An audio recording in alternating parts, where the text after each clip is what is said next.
அனைவருக்கும் வணக்கம். கற்பம் வரம். இந்த காணொலியில் வந்து பார்த்தா நம்ம இன்னைக்கு பார்க்க போகிறது சர்வதேச நெகிழிப்பை இல்லா தினம். அதாவது இன்டர்நேஷனல் பிளாஸ்டிக் ஃப்ரீ டே அப்படின்றது வந்து பார்த்தா ஜூலை மாதம் 3ஆம் தேதி வந்து பார்த்தா ஒரு வருஷம் வந்து பார்த்தா கொண்டாடிட்டு வர்றாங்க. இதை நம்ம ஃபஸ்ட்டு தெரிஞ்சுக்கணும். அடுத்து வந்து பார்த்தா இந்த பிளாஸ்டிக் சம்மந்தமாக அல்லது பிளாஸ்டிக் பைகள் சம்மந்தமாக நம்ம பாடப்புத்தகங்களில் என்னென்ன விஷயங்கள் கொடுத்துருக்காங்க அப்படின்றத நம்ம சின்னதாக வந்து பார்த்தா தோற்று வந்து பார்த்தா பார்த்துரும். முதல் விஷயம் வந்து பார்த்தா உங்களுக்கே தெரியும், இந்த பிளாஸ்டிக் அப்படின்ற விஷயத்தை பயன்படுத்துறதுனால வந்து பார்த்தா மண்வளம் வந்து பார்த்தா எவ்வளோ தூரம் வந்து பார்த்தா கெட்டு போகுது. இதனால் எவ்வளோ விதமான மாசுபாடுகள் ஏற்படுது அப்படின்றது நம்மளுக்கு தெரியும் இருக்கிறப்ப அடுத்து ஃபேக்டாக தெரிஞ்சுக்க வேண்டியது பிளாஸ்டிக்கில் நிறைய வகைகள் இருக்குது. அதில் முக்கியமாக இந்த PVC அப்படின்ற வகையான பிளாஸ்டிக் வந்து பார்த்தா நம்ம எரிக்கிறப்ப வந்து பார்த்தா டயாக்சின் அப்படின்ற ஒரு வாயு வந்து பார்த்தா ரிலீஸ் ஆகுது. அது வந்து பார்த்தா ரொம்ப வந்து பார்த்தா டாக்ஸிக் ஆனது அப்படின்றது நம்மளுக்கு தெரியும். ஸோ இந்த டயாக்சின்லாம் வந்து பார்த்தா ஸ்கூல் புக்கில் கேட்டிருக்காங்க.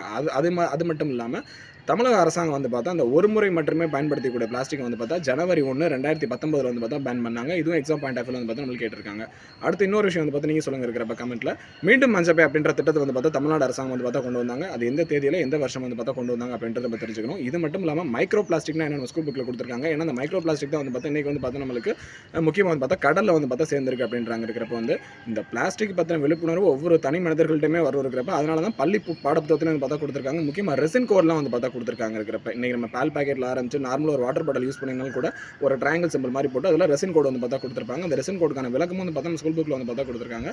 தேர் நோக்கிறது எல்லாத்தையுமே நம்ம தெரிஞ்சு வச்சுன்னு இருக்கிறப்ப ஃபேக்டாக இது சம்பந்தமான கொஸ்டின் நம்மளுக்கு கரண்ட் அஃபேர்ஸில் வந்து பார்த்தா கேட்பாங்க. இது நம்ம தெரிஞ்சு. இது மட்டும் இல்லாமல் இந்த பிளாஸ்டிக் பற்றி பேசுகிறப்ப நம்மளுக்கு எல்லாத்துக்குமே தெரியும் 3R அப்படின்ற கான்செப்ட் வந்து பார்த்தா நம்மளுக்கு தெரியும். இருக்கிறப்ப வந்து ரெடியூஸ், ரீயூஸ், ரீசைக்கிள் அப்படின்ற மாதிரி பேசுகிறோம். இப்போ வந்து பார்த்தா 4R கான்செப்டை நோக்கி போங்க அப்படின்றாங்க. இருக்கிறப்ப வந்து ரெடியூஸ், ரீயூஸ், ரீசைக்கிள் இல்லாமல் ரெஃப்யூஸ், பயனை படுத்தாதீங்க அப்படின்னு சொல்கிறாங்க. இருக்கிறப்ப ஏன்னா இதுக்கு மாற்ற எவ்வளோ விஷயங்கள் இருந்தாலும் இருக்கிறப்ப வந்து நம்ம வந்து பார்த்தா இந்த பழையதை நோக்கி தான் வந்து பார்த்தா போயிட்டு இருக்கோம். அதுக்கு தான் பேசிக்காக வந்து பார்த்தா வீட்டில் இருந்து போகிறப்ப வந்து பார்த்தா ஒரு கடைக்கு போகிறோம் அப்படின்னா வந்து பார்த்தா பாத்திரத்தை வந்து பார்த்தா எடுத்துகிட்டு போங்கன்னு சொல்கிறது. இருக்கிறப்ப இல்லை உங்கள் வீட்லேயே வந்து பார்த்தா பை இருந்தால் அந்த பை எடுத்துகிட்டு போங்கன்னு சொல்கிறது. இன்னும் பேசிக்கான விஷயம், நம்ம பேக் எடுத்துகிட்டு போய் அந்த பேக்கே வந்து பார்த்தா நம்ம யூஸ் பண்ணிக்கலாம். திரும்ப வந்து பார்த்தா கடைக்காரங்களே பை கொடுத்தாலும் இப்போ நிறைய கடைகளை வந்து பார்த்தா மாற்றிட்டாங்க. இருக்கிறப்ப எவ்வளோ மைக்ரான் இருக்க விஷயங்களை வந்து பார்த்தா யூஸ் பண்ணணும் அரசாங்கம் வந்து பார்த்தா வரையறுத்துருக்கு. இருக்கிறப்ப அப்போ அந்த மைக்ரான் இருக்க பைகளை தான் பார்த்தா சில கடைகளில் கொடுக்குறாங்க. இன்னும் சில கடைகளில் பழைய பிளாஸ்டிக் வந்து பார்த்தா கொடுத்துக்கிட்டு இருக்காங்க. பட் இதை பற்றின விழிப்புணர்வு வந்து பார்த்தா நம்மளுக்கு பாடப்புத்தகத்துலேருந்தே கொண்டு வராங்கன்றதை நம்ம கண்டிப்பாக தெரிஞ்சு வச்சுக்கணும். இதை மற்றவங்களும் வந்து பார்த்தா சொல்கிறது வந்து பார்த்தா நம்மளோட கடமையை வந்து பார்த்தா இருக்கும். நன்றி.